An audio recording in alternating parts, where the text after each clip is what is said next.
Right, Alison and Malcolm. Yeah. Sorry, it's we need a bit of colour in here. Yeah, where's Mike? Where's Mike? Definitely, we're missing Mike today. So, Alison very snuffly today. A bit of hay fever. Sorry, woke up at like 3 a.m. sneezing. So yes, I'm really sorry. You kept hearing me blowing my nose throughout the session. Never mind. So what have we just read? Psalm, not Psalm. What have we just read? And I can't find it. Joshua chapter 5. About Yes. I mean, this fascinating incident at the end of this reading about meeting with this very mysterious figure, the commander of the Lord's army, which people often say is sort of appearance of Jesus, a sort of a pre. Do they? A pre. Yeah. Incarnate, well, not incarnation, but a sort of a. He's bigger than time, and sort of Jesus appears to Joshua. It was a bit of a sort of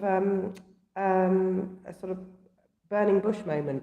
It felt like that. It does, doesn't for it? me, yeah. That take off your sandals. This is the holy place. Yeah. So it felt like a second, almost. It's like a second one of those, isn't it? It's the next. This is the next person. Yeah. So yes, and a lot of circumcision and a lot of circumcision, very painful, and but if you like, actually, it's sort of a renewal of the covenant of.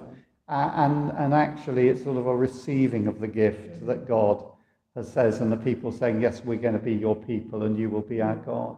Yeah, it really felt like a rounding off of, all of those 40 years and all of the turmoil and everything that had been happening and people going against God and being wiped out, and then it's the next generation, and now it's like this almost this brand new generation have come through into the promised land, and now they're able to.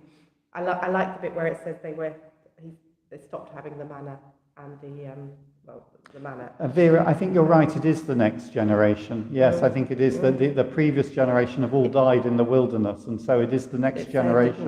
Yeah. The previous generation would have been circumcised, but this generation haven't been. That almost shows the faithlessness of the previous generation. But yes, it is that restarting. Yeah, everything is sort of made new again. And then Luke chapter 10, Jesus sends out the 70.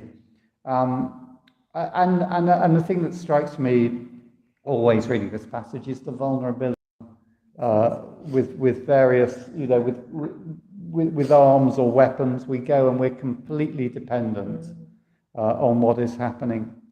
Sending you out like lambs into the midst of wolves. I mean, that really is. Isn't it, that vulnerability? Yeah.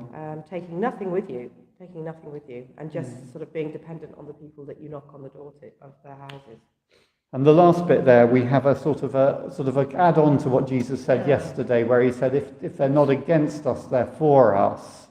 But now he says, we'll come back to your question. Now he says, whoever listens to you listens to me. Whoever rejects you rejects me. Whoever rejects you rejects me, rejects the one who sent me. This sort of identification of Jesus with his disciples with him. And him with God. Vera, you ask why they can't greet anybody on the road. It does seem, slightly odd. Are they meant to be just antisocial? But I think it's more than just sort of saying hi. It's sort of the greeting was sort of stopping and perhaps going to their house or whatever. So it's sort of that. It's having all of that, and actually you're being so single-minded that this is what you are going to do. Having a purpose, and going for it. Yeah. Bless you. Thank you ever so much, Anne, for joining us, and have a wonderful day. And hope to see you tomorrow at the fair, 12 till 5. Bye-bye. Bye.